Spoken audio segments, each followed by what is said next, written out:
Ashley Gattuso with Curated. We are joined here today by Anum Hussain. She is the co-founder of Below the Fold. Great newsletter. If you haven't subscribed yet, go check it out. As a journalist, I am familiar with that phrase because I want to write things that get above the fold. Exactly. But we're going to talk with Anum about the beginning of this newsletter, how it all started, and then get some great strategy and pointers from her. So welcome. Can you tell us a little bit about the Above the Fold? Yes, thank you so much for having me. Funny enough, so I'm actually also the co-founder and CEO of a startup called Accio.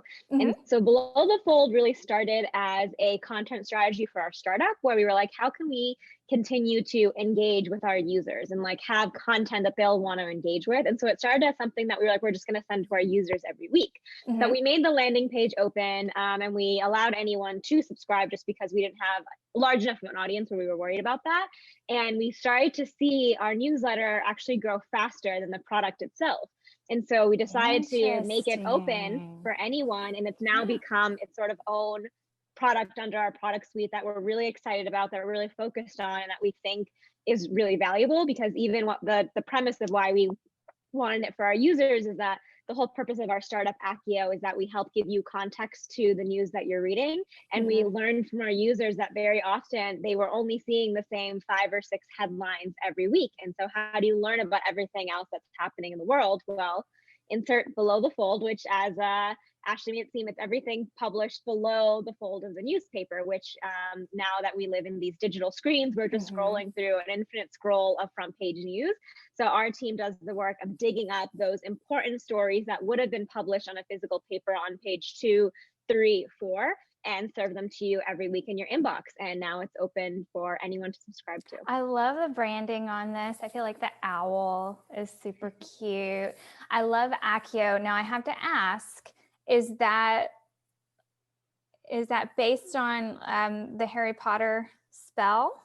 It is, yeah. Okay. So Accio, yeah, the spell means to summon, as you Which know. I'm sure is also based on a word that means go retrieve something or something along those Exactly. lines. It's a Latin word that means to summon on its own. And then it's also a spell. So that's where that name came from. So when we made the Below the Fold brand, we wanted it to be its own thing, but we wanted to pull in some of that whimsical feeling. So hence the owl that, delivers I love the it. I love it.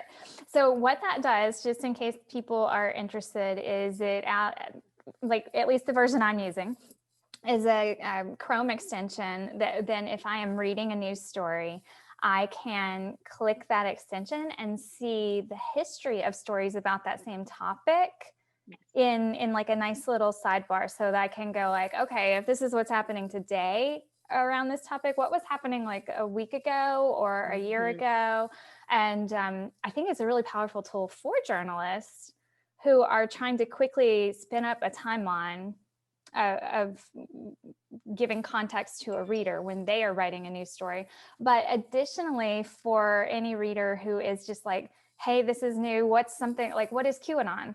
Like, my husband was last night, he was like, what is that? I'm not watching the news enough to know what this is. And it almost takes sometimes like going like, well, you should probably read this, this, this, and this. So I love that strategy. I also love that the newsletter has taken on a life of its own, because we talk a lot over at Curated about how our power users are like really embracing the attention that they're getting during the pandemic and growing audiences that then they can translate into a return on investment in some way, shape, or form. So really cool.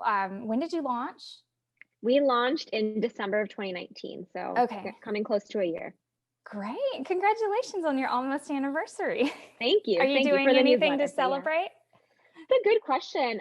Well, we're trying to hit a certain goal. So if we hit the goal, we will for sure be celebrating. Yeah, we're trying to get to 10,000 subscribers. So hopefully that's what we see by then. Yeah. That's nice. Good. Okay, so would you mind screen sharing? I think without further ado, I'd love for people to get a look at the newsletter, and then we can talk through like what that experience has been like, what goals you have. Well, you just told us 10,000 by December, but beyond that, goals of what you want this newsletter to achieve. Yeah, for sure. So this is sort of just like the landing page, so you can just get like a feel for it, and you can Hmm. see my my Chrome window, I'm assuming. Yes. Okay, awesome. Yes, this is the landing page where we sort of come to, as you can see, it's still under the Accio brand. Maybe if people have, people who are paying attention to this are all, a lot of them are newsletter creators. We're still trying to figure out if we should turn this into its own website for Below the Fold, continue its ties with Accio. If anyone has thoughts, let me know. But we can Yeah. jump into our latest edition.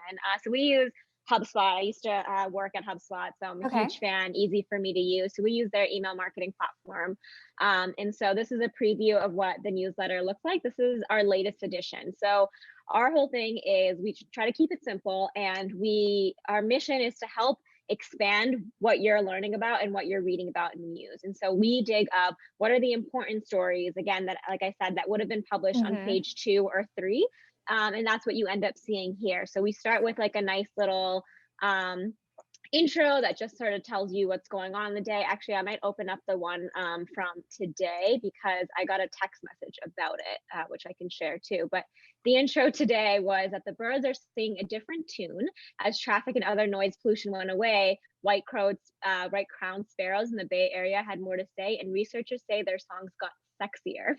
And so we always try to give like a nice positive intro in the beginning. And I had a friend who actually reached out, who's been an avid reader, who said, I've been so exhausted from news fatigue today that I didn't feel like reading anything. I opened up Below the Fold, and the first thing I saw was about sexy bird songs, and it like brightened my day, Yeah. fixed my mood, and made me open to reading more, Hmm. which was great. And so the first story we have here, we always give you a label as to what that story will be about. So this happens to be about domestic violence, and it's about domestic violence organizations that are getting resources, local funding, and relationships with police departments cut in support because of their support of Black lives. The next story is more positive on solar energy, with teachers who are getting paid more in Arkansas because of solar energy. So their school invested in solar energy, and the money that they saved from switching over to solar, they then used to pay their teachers more, which I thought was like such a cool way to make use of that fund. And then the last story is about environment, with what's going on in Oregon. There's like a new glacier institute that's set up, and they're trying to help glaciers from dying. And I actually like bringing up this one because the other thing that's unique about our newsletter is that everyone is reporting on things. We bring on our team where former journalists and news producers were also former marketers and technologists. And so we ask the questions of, why does this matter? Like, why do you need to know about what's happening? So not only Hmm. do we use our Accio Chrome extension to give ourselves context when writing these stories, but we also figure out like, why does this matter? So the news story that we saw was just like, all right, Oregon glaciers are dying. Then we did the research to figure out why this matters and share that, okay, glaciers actually impact the timing of fresh water flow. It impacts the organisms that live in there. It can make wildfires worse. Like putting the news that we're reading into context so we understand why we actually should care about it. And one thing that'll be new that's coming is we're going to be doing a new partnership with another awesome newsletter called Soapbox, Hmm. that gives you action items on what's going on in the news. And so we're going to be getting action items that you can take on some of these stories when appropriate. So this newsletter happens to focus on all US based stories, but we do, we'll have stories from around the world as well. Like this is another edition, which is talking about Venice, Italy. But before I go down the rabbit hole of this newsletter, just giving you a little bit of context as to what the newsletter looks like, labeling, and we send it twice a week, every Wednesday and Friday. Okay. So Wednesday and Friday. And then what size team is like pulling this together and creating it? Yeah, so we have a team of 3 right now. Hmm. Me, the co-founder of Accio, Vivian Depp. So us two are the ones who had thought of this for our users originally. And then our head of content, Ellen Minkin, who is a former news producer of 10 years at CBS and Attention. So the way that we do this right now is a mix of manual and tech-driven, when we're hoping to get more and more tech-driven as we go. Sure. So this is our pitch doc. So basically, as you can see, it's just a boring spreadsheet that every week has both dates in. So every Tuesday morning, our team gathers, and each of us bring 4 to 5 stories. You can see it's in the contributor link. If you can see, there's our different names. We each bring 4 to 5 stories to the table that we think that nobody has heard of, that we've cross-checked on different news sites and haven't seen on their homepages, that we haven't gotten on any news alerts. So we're paying attention to push notifications that different news apps are sending. And then we pitch these stories, and then we discuss which ones we think are most important, which ones help provide a diversity of stories to the newsletter, and which ones we think truly are below the fold. So far, our gut has been pretty good, but we do want to get more sophisticated with this. So Vivian, who is my technical co-founder for Accio, is actually building a dashboard that helps us actually just automate some of these things and seeing what's getting published where, how much attention different stories are getting, and how many push alerts are sent related to a story. So we're starting to get more sophisticated, starting to use more automated technology to determine our stories. But as of right now, this was inspired from my time at the Boston Globe, when I would sit in, I was an intern, but I would sit in on the editorial meetings, and they would come with notepads and stories and discuss that way. So we're maybe that was in 2011. So I'm sure. Well, I mean, like every app is a spreadsheet at some point, right? Like it starts as a spreadsheet and then it becomes more customizable. I love it. So I like that you're bringing in like multiple news sources who are reporting this story, but analyzing whether or not that is actually, that it's still unknown enough to qualify for your newsletter. What's refreshing about that that we live in such a world of like social news headlines, etc. Like people aren't reading newspapers. People like think they know the news because they checked Facebook or whatever it is they check, and so or they've opted into some extreme things, and so they think the world is all of just those extreme things because of the way an algorithm is feeding it to them. So it's kind of nice that you could rely on an email to deliver you what I think like the Social Dilemma prompted me to do. If you've seen it, it's on my list still. I know. Okay, go watch it.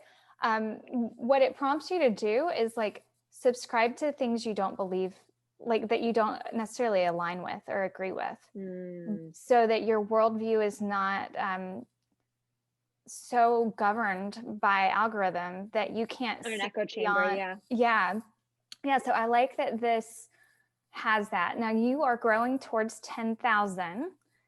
What have your tactics been to spur that growth?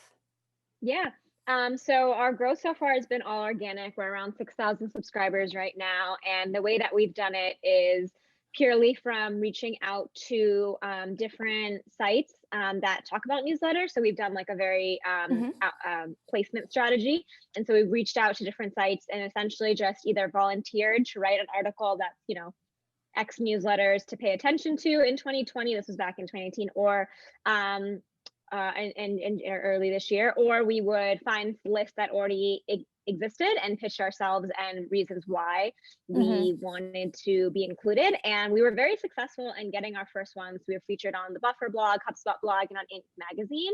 And I think the reason we were so successful has to do with the fact that we are the only newsletter that's providing this kind of newsletter that's providing this kind of content.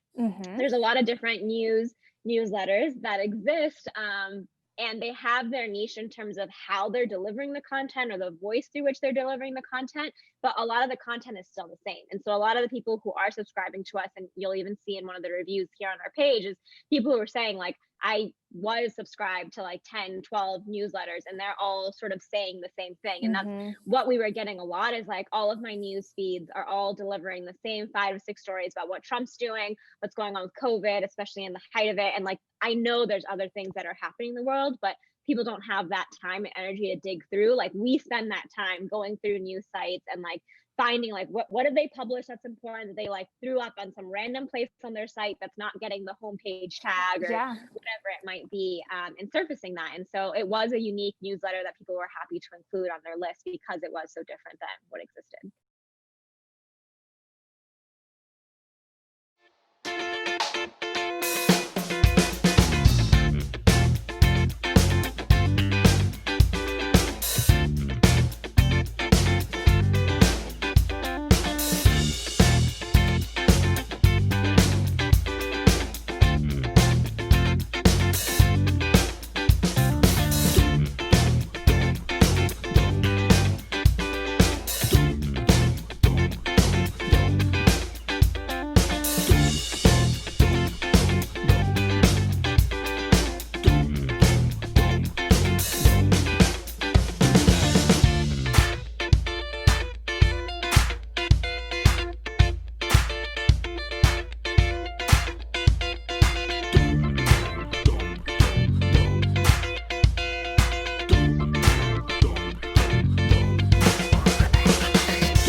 here's something interesting. I think yesterday, my week is like run away with me. It must have been yesterday. Yesterday was Tuesday, right?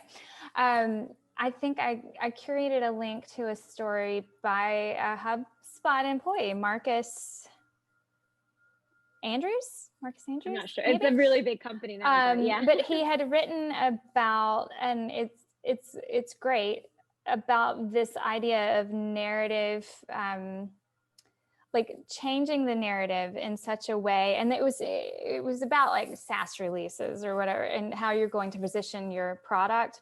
But essentially he was saying that you need to create a new reality, a new narrative framework for people to realize the way that your product or your offering helps them through that reality that you've casted. So, or that you've cast. So this kind of plays into that for me, because basically your newsletter has said like, hey, there's a lot of headlines out there that like are getting buried below the fold because of the way everything works right now. So here is an alternative to that.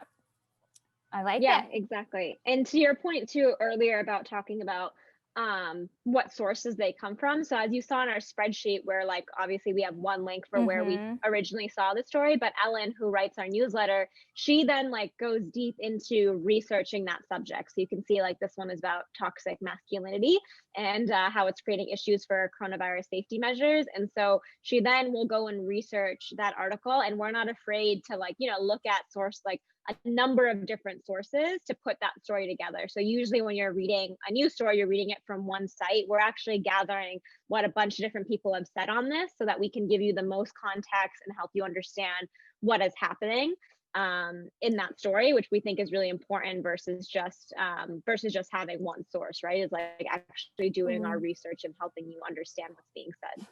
Well, you're doing what Accio does. Yes, exactly. I mean, we use Accio in a lot of these ways, and there's updates coming to Accio too, which we're excited about hopefully by end of the year. But yeah. Okay, so we've talked about workflow. We know you get together, you figure out what headlines are going to happen, then you probably divide it up and decide who's writing what. Can I assume that as a team of 3, you're each writing one bit in each newsletter, or is it different?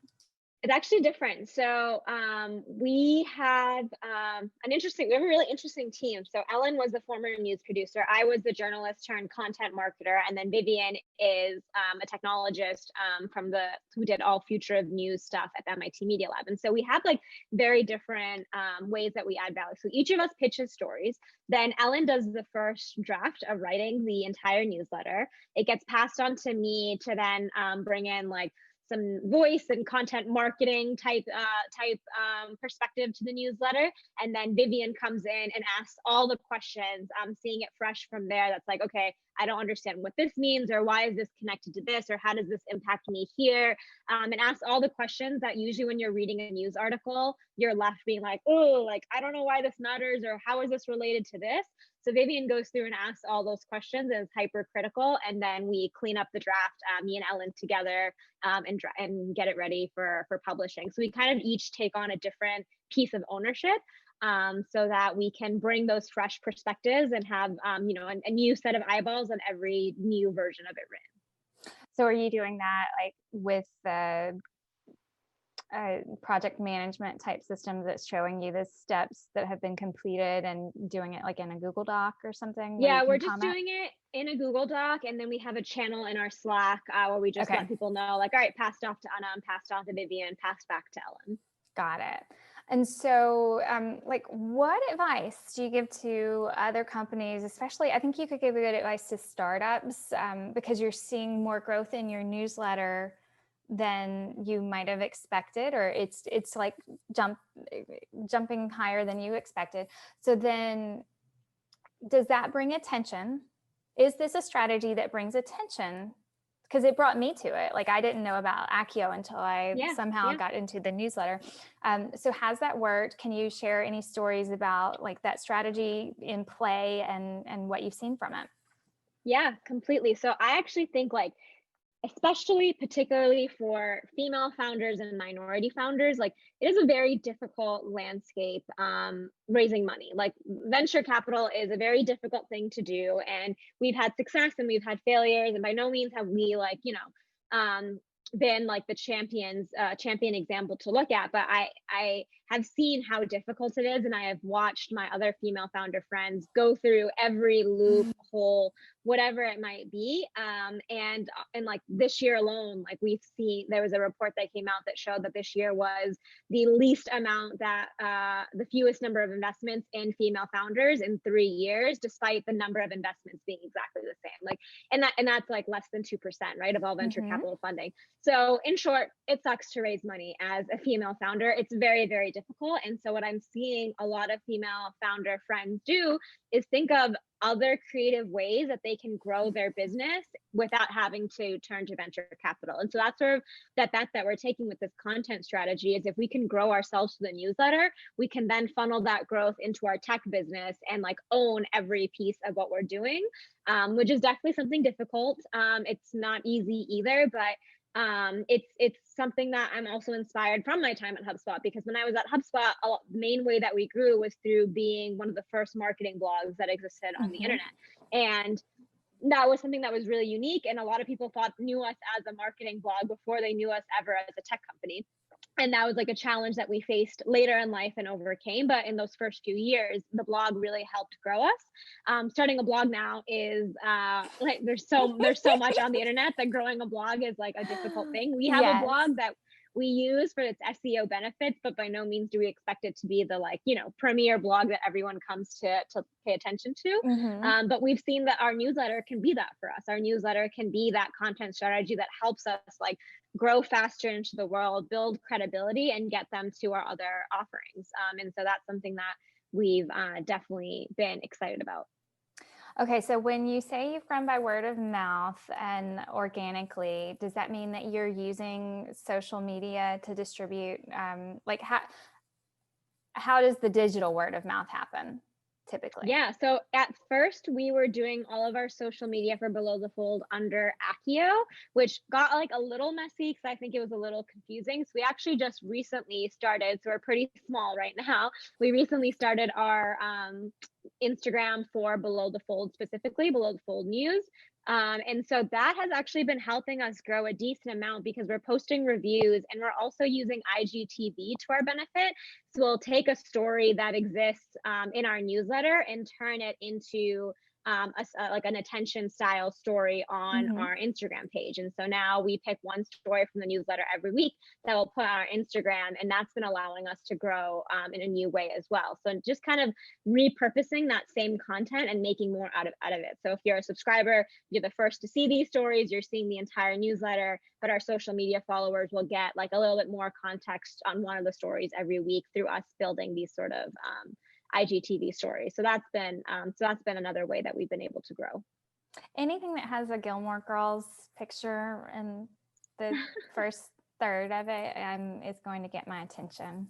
Yeah, they celebrated 20 years of Gilmore Girls. So this is one of my favorite scenes, is when Luke is complaining about reading 3 papers, all reporting the same news, the terrific use of trees. Not much has changed, So I thought it was a fun way for us to celebrate 20 years of Gilmore Girl. So we've talked about like what makes this so unique, and we talked about how you've been promoting it. I've noticed even since launching my own newsletter that the engagement is different than it is on social. There's something like really special about somebody replying to your email and saying, thank you for sending this. And it's likely different because you're reporting news stories. I'm telling people how to write better newsletters, right? It's a newsletter about newsletters. So when they come back, they're like, thanks for the tip. I'm already using this, blah, blah, blah. Right. Or they like my little intros or something like that. And they just give me that little, like, you think you don't need it until you get it. Yeah. And then the next newsletter, you're like, I wonder if somebody's going to compliment me today. Like it's hard to get past that in your head. But if you are sharing stories that are not getting much coverage, what is the response to that like? Yeah.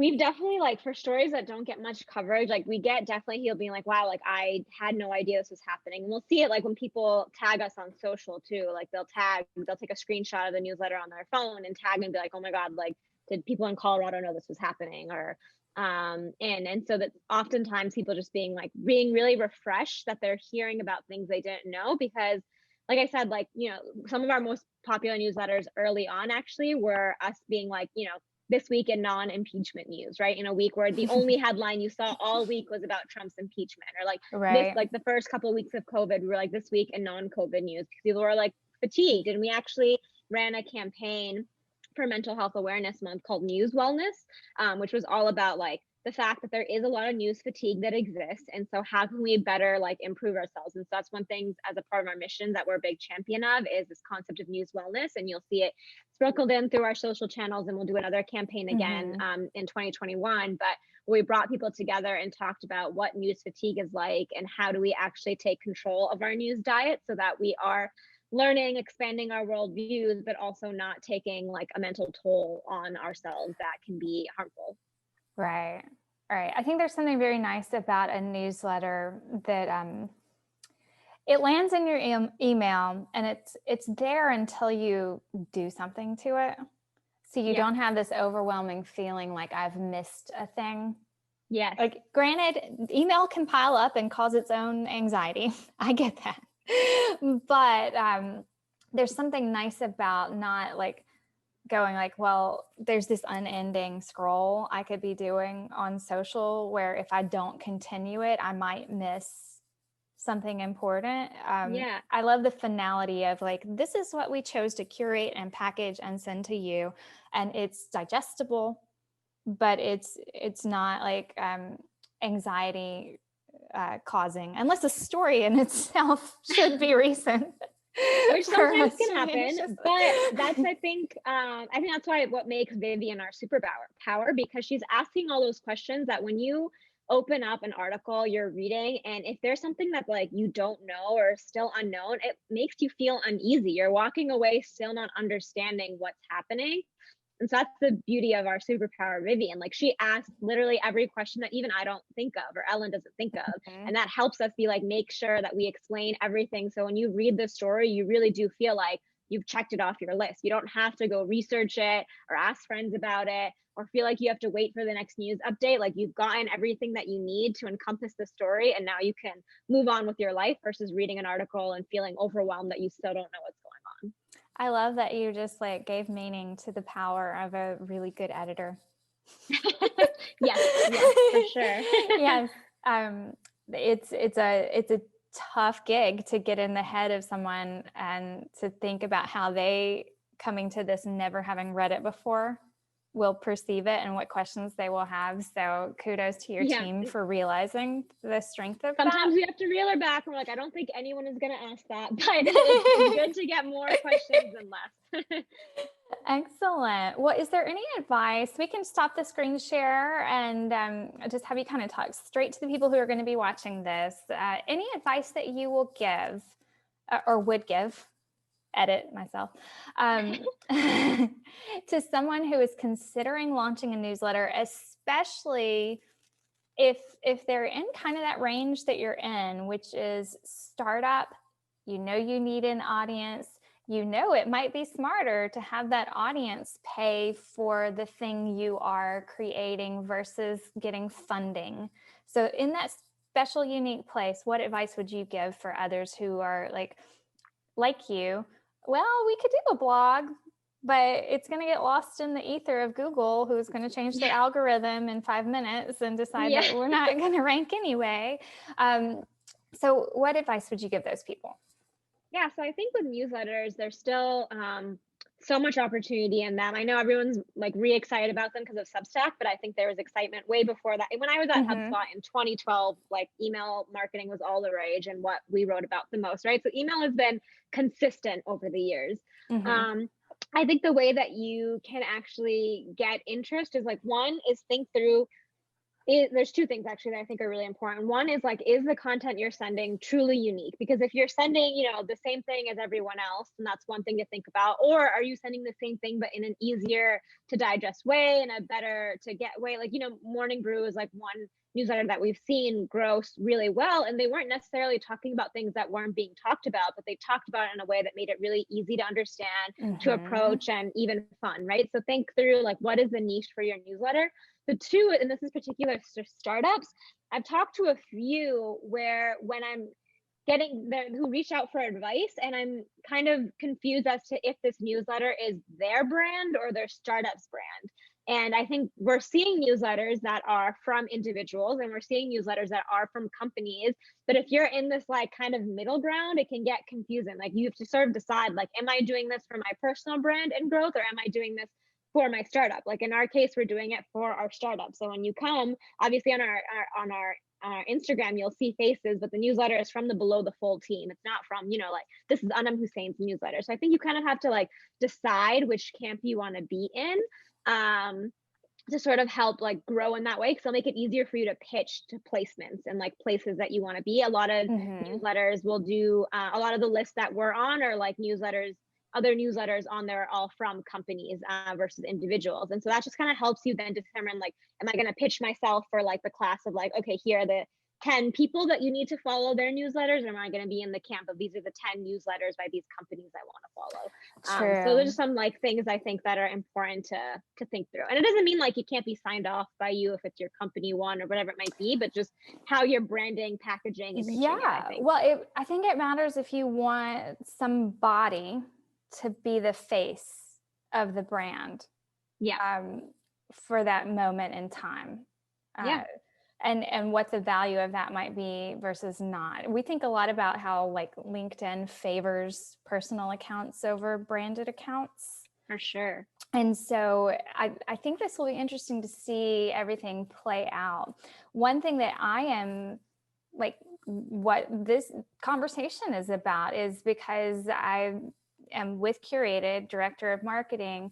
They haven't been marketing for years. So they have a great product and they have a lot of people excited about it now, and a lot of new things are about to happen with it. And what we're finding is that the press about newsletters doesn't necessarily include Curated in the history. Like, we wouldn't be in the Accio vault for the last 2 or 3 years because we haven't been making a lot of noise about it. And so I think that that's also important for brands to consider if you're doing a newsletter, is that you are telling other publications who can link back to you that this exists, like that, it doesn't live in its little silo, like just like a blog wouldn't. Like, you still need backlinks and kind of the world engagement with the content that you're putting out.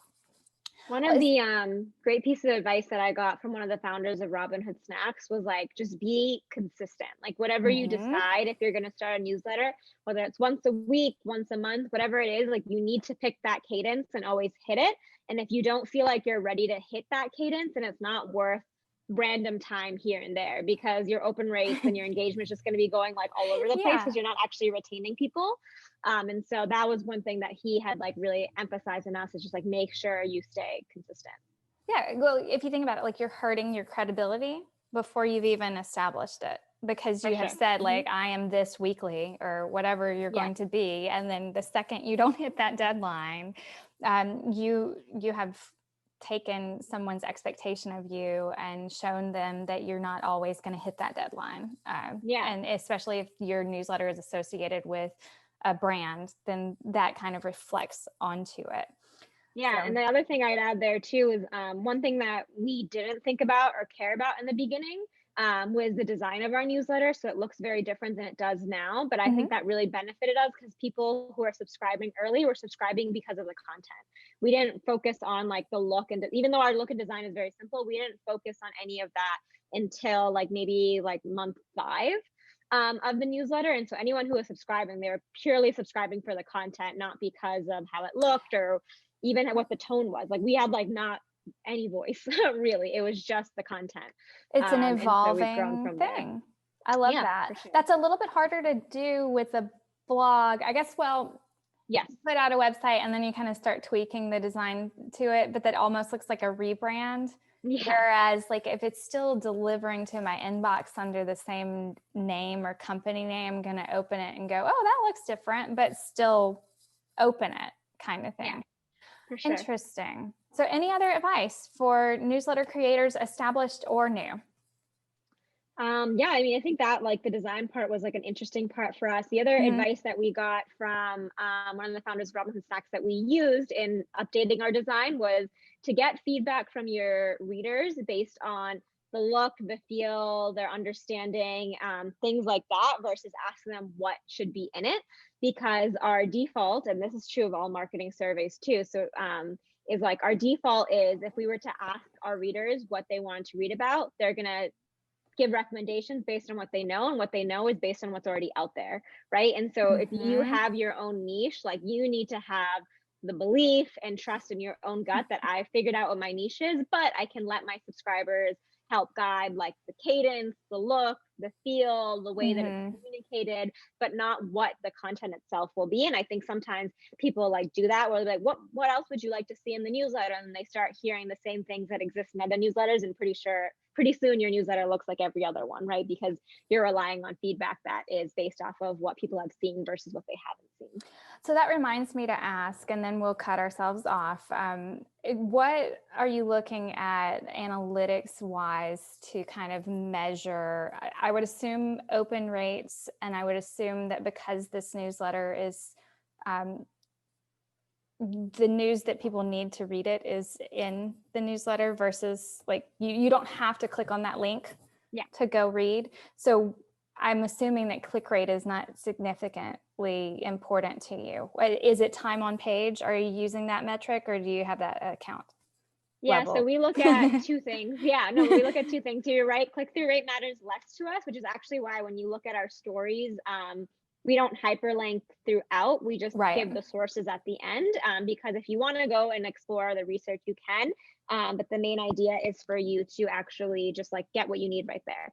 So we're looking at open rate. That's like the number one thing. And we actually do invest time in making sure that stays healthy. So we do like every quarter, we'll go through and find who are all the dead emails, who are people who have stopped paying attention for like 8 months, that list. et cetera, and prune. And so, yeah, that's definitely been helping keeping our engagement. So we want to keep our open rates high, and then we want to keep our unsubscribe rates low. So those are the two things we're looking at. We'd rather unsubscribe you before you decide to unsubscribe, so that we're helping clean things out.